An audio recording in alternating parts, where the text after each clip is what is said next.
Ассаламу алейкум, каналға қош келдіңіз. Бүгін венские вафли пісіреміз. Мен осы вафельницаны Каспий магазиннен 2,5 мың теңгеге алып көрген едім. Бағасына қарап ойладым, онша пісірмейтін шығар деп, бірақ өзіме қатты ұнады.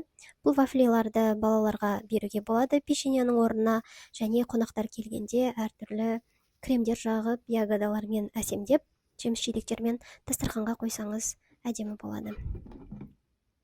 Рецепті өте оңай, әртүрлі рецепттармен пісірсеңіз болады. Бүгін мен жұмыртқа және айранмен пісірмекшімін. Осы кезге дейін сүтпен пісіріп көрдім, бірақ маған айранмен пісірген көбірек ұнады, өйткені жұмсақ болып шығады. Және 2 жұмыртқа, бұл жерде 2 қасық бал қостым. Қантпен, осы балмен бірінші пісіріп тұрмын, осы кезге дейін қантпен пісіріп келгенмін.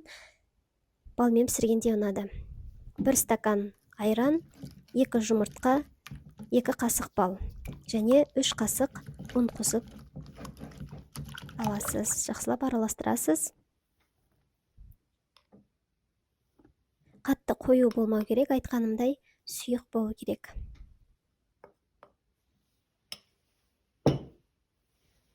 Бірінші вафлиім пісті, бірақ осы видеода көрінбей қалды.